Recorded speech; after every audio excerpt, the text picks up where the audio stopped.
Hi, I'm Mel Van Dusen. I'm here with Dr. Joanne Pransky, and Joanne is the world's first robotics psychiatrist. Joanne, it's so nice to talk to you about this deeply fascinating subject. Well, thank you. I hope so. Right. Now, Joanne, how did you become interested in the human-robotic relationship? Well, I was selling computers in the mid-'80s, and this was at a time when there was no accounting systems, there were lawyers and doctors were doing everything manually. I was noticing that it typically was a female because it was a secretary. Right. And the lawyer would expect something out in 30 minutes, and I'd say, look, if it doesn't blow up on her, and give her 6 months to get the very first time you put all data to get something automated out.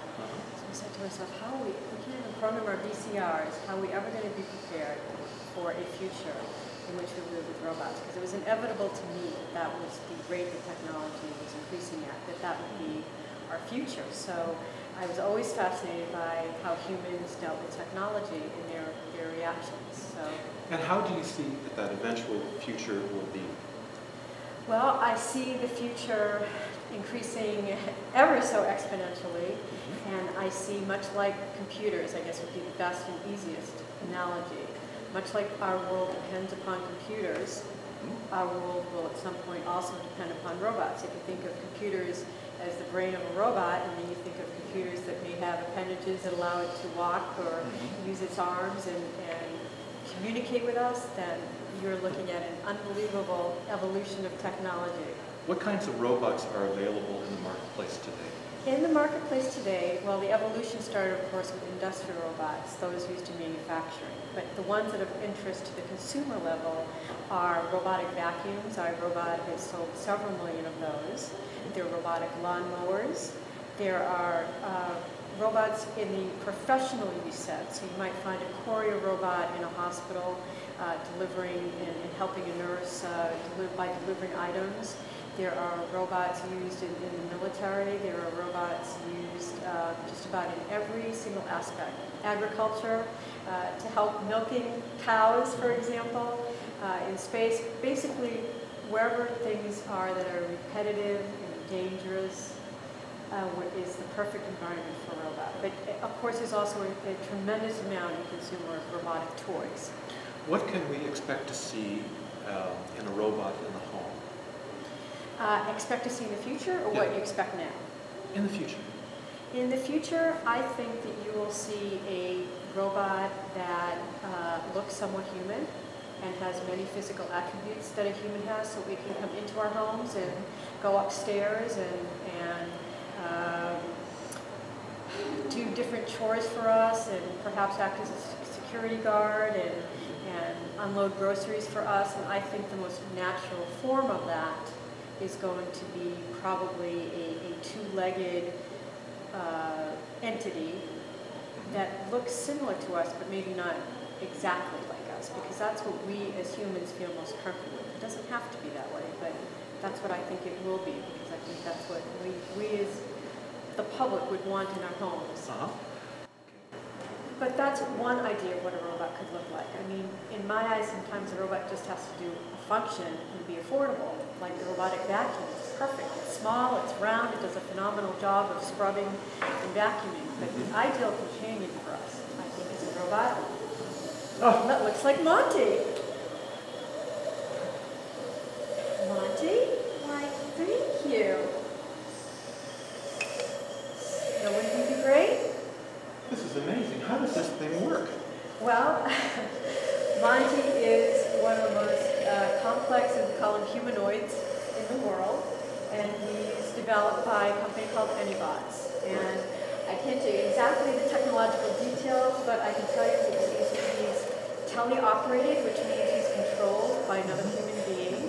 He's kind of tethered, and that is the next step towards autonomy. So this robot is learning various tasks all the time. And he has a mobile base, it's a Segway, that can act as wherever a wheelchair can go, Monty can go. And you can see that Monty is able to touch humans. Right, it certainly can. Sense Sense and know when to let go and when to to hold on and not hurt a human. Do you imagine that people will develop an attachment to robots as they do for pets? Yeah, absolutely. That's, I think, that was the premise of my robotic psychiatry. I humorously said that over 20 years ago, that my framework was a pet. I mean, one day, I'm sure in the 1940s or 50s, someone said, I'm the world's first pet shrink. And one day, like pets, robots, we're going to take them with us on airplanes. We're going to put clothes on them and make sure they have matching bowling outfits. And we're going to take pictures of them on Santa's lap. And we are going to, whether they have emotions or behaviors that are exactly like ours, we're going to believe that they do. So that's why I humorously said, boy, after dealing with humans all day, some of these robots will need someone to talk to about it. Right. Now you're a robotic psychiatrist, the first one in the world. Would Monty mind if we discussed this subject, do you suppose? No, I think he needs to be fully aware. Now you understand that I humorously did this, that there is a true field, finally, I thought I'd be more known posthumously, but there is a field of robopsychology and robotherapy that focuses on the behavior between robots and humans, as well as using robots as therapy for those who are emotionally or physically handicapped. But my vision was kind of humorous to say that one day, just like Isaac Asimov said about Susan Calvin, that robots will come in and I will talk to them and help them deal with their human environments. But you could also imagine that the relationship between humans and robots could conceivably become dysfunctional. I think that if a human being has dysfunctional relationships with other human beings, I think it go either way. I think maybe they feel safer around a robot. And I think that on the other side, if a human abuses or mistreats another human being, that I wouldn't necessarily expect the same respect. Right. I would expect what they already know, and I would expect them to abuse and misuse a robot. And that's a big concern of the future and what I'm trying to make people aware. Right. You know, oftentimes I feel that I'm abused by my computer, and then I'm about to go out of my mind. But I think you're not taking responsibility now. So, but you now, can see that you can concede that a computer can drive you crazy if you don't know exactly how to work it. There's no question that we all have we have a dependency on a computer, and we get frustrated, and that frustration leads to hating the computer. Hating the computer? Yeah, sure. Or hating the... Right, but we're not taking responsibility. So I have to take responsibility for my feelings toward the robot. Right. Well, is it a reciprocal relationship? Absolutely. You mean the robot might have feelings for me? I think you'll think the robot has feelings for you. It will be hard to tell the difference. You might want that robot. Monty, can you come over and hug Mel? I'll have to stand for this. That's it. I'll have to stand for this. That's it. You'll stand for it. Can you come this way? How do I do? Can you give Mel a hug? Well, all right. Come on.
Did you ask the robot for a hug?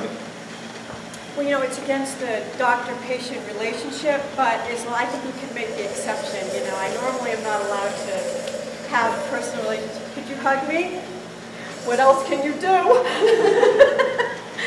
Your father gave you great grippers. I can see it now. And after you do the dishes, where are you going to go with me?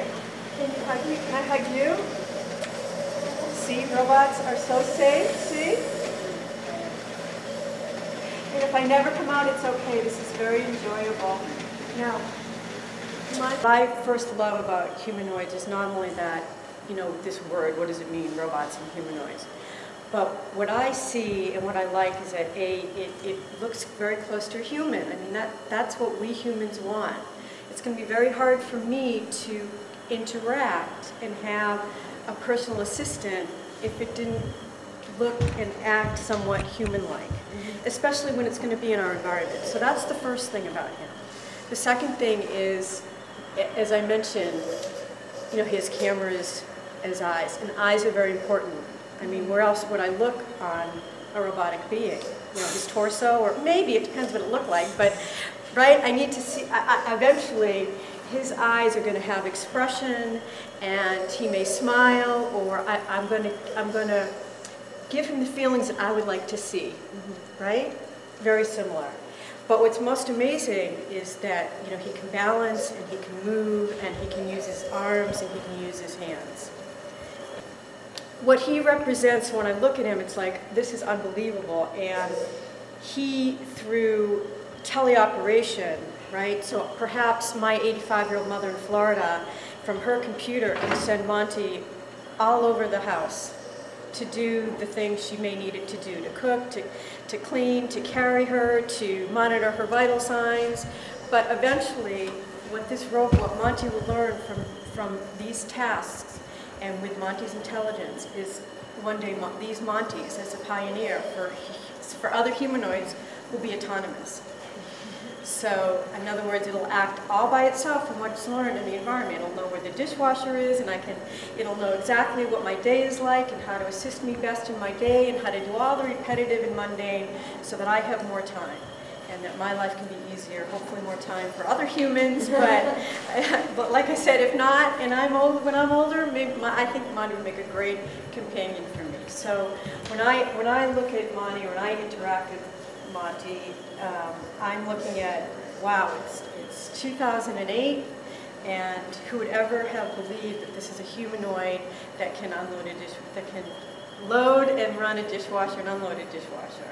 And all the technologies that go into that are extremely complicated and difficult. Fritz, what are you doing here at Anybots? Well, I'm engaged in helping Anybots develop the robot business. I'm in charge of business development. What we're actually doing is building robots. And we think of robots in many different ways, but I think one of the ways that really excites us is robots as guardian angels. A guardian angel is something that can actually save lives, can actually enter environments that are too dangerous for normal humans, can actually do things that extend our capabilities in ways that we hitherto were unable to imagine. So the unicycles are a series of efforts, one after another, of trying to understand how we humans balance. And in an effort to understand how we balance, we can try to figure out a way to get a robot to balance as well. And so each one of them is a different generation of unicycle. In fact, there's one here that is not present, over here, which is an electric unicycle that works really well to demonstrate balancing as a precursor to what we did in the robot.